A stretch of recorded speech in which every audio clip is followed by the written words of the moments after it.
Hi there, my name is Athol. I'm here to entertain and explain. And in this episode, I'm going to talk about why single income marriages can be especially problematic when they're starting to break down. So what I want you to do for the purpose of argument is imagine that each person in the relationship can either be basically nice or basically mean. Like they only have two choices of card to play through the entire relationship. A nice card or a mean card. Which gets us this sort of four possible outcomes. Mean and nice, nice and mean, both mean, or both nice.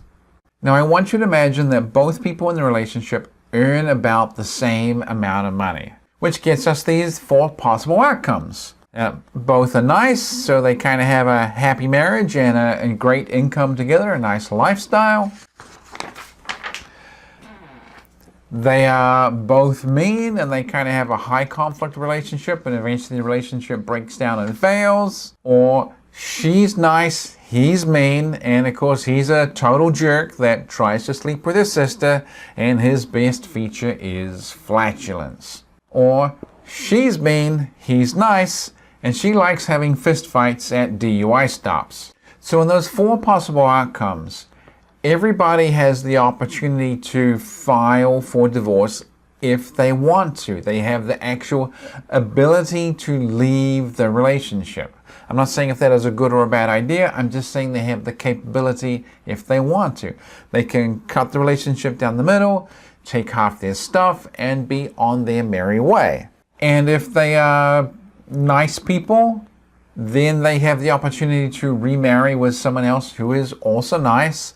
And if they have half their stuff and the other nice, the second nice person has half their stuff, well then together they kind of have a complete whole amount of stuff. It's not quite a loss, it's not quite a win, but it's at least a reasonable outcome in terms of getting out of a really crappy marriage situation. So what I want you to do now is imagine those exact same scenarios, but only one of them is earning an income. And for the sake of brevity, let's just imagine it's the guy is the primary breadwinner and the wife is the stay-at-home mom. And yes, I know it can be the other way around, but let's just keep this to a reasonable length video. We don't have to be here all day covering every single possible outcome. Alrighty, so he earns the money, she doesn't. So we have the double nice outcome. And they still are happily married, everything is working fine, he works some longer hours, she does great at home, everybody is happy. It works out great for them. And now we have the two mean people. And just as before, it's a really high conflict relationship. Eventually the relationship fails and it turns into an absolute feeding frenzy with divorce lawyers as everything just turns into a complete disaster. Both of them act very aggressively in the divorce. So now we get to the scenario where she's nice, he's mean, so he's tried to sleep with her sister, he's a complete jerk, he doesn't help at all. And she is very likely, at least for some of the time, trapped in the relationship, because in order for her to be able to divorce him, she's going to need some kind of income. She's going to need to support herself, and she may get some amount of alimony, and even if she gets full custody and she gets all the child support, that may not be enough to keep her in the same sort of standard of living. So very often women in this situation are trapped with the husband and they don't want to be with him, they want to be divorced, they can't get out, and they very often can't get out until they find some way of earning financial stability. I mean, this is one of the reasons why women don't leave abusive men, because they simply can't afford to. Okay, so final scenario, it's the nice guy husband with the mean wife who's a stay-at-home mom.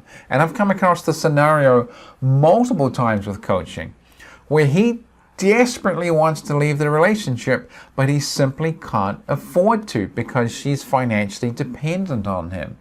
So if it goes to divorce courts, he's probably going to end up paying some amount of alimony, he's probably going to end up paying a lot of child support, and he just can't afford to be divorced. And she can know this and make his life even worse when he attempts to leave the relationship. So what I want you to see is that the one income family, when the relationship is falling apart, can be a real double-edged sword. And it can advantage whichever of the partners is the stronger one. And sometimes that is the person who is earning no income, because they can bully and push around the one that is earning an income. And sometimes it's the one that's earning an income that is pushing around and bullying the one that isn't earning the income. And it's a really topsy-turvy, crazy situation. But almost always, for either one of these outcomes, what you want to do as a starting point is get the person who is not earning an income to get some kind of job. If you're the stay-at-home mom who is trapped with some horrible guy and you can't afford to divorce, one of your first steps is to get a job. And that may mean going back to school, it may mean some additional training, but part of your plan, one of your biggest puzzle pieces, is getting a job. Likewise, if you're the guy that's earning an income and she is a stay-at-home mom and she's digging in her heels and you can see the only outcome that's really possible is divorce, one of the best things you can do in your interest is actually try and encourage her to get a job. Almost invariably, when you suggest that, though, they blow that stuff up. Oh my goodness, do they blow that up. They hate that suggestion because they know the end is coming. Something else to think about is that when you're the weaker partner in the relationship, and sometimes that's the one that has the income, and sometimes that's the one that doesn't have the income. Almost invariably, though, it is the one that is too nice in the relationship while their partner is playing the mean card and getting away with a lot of stuff. If you're being too nice, that is horribly unattractive.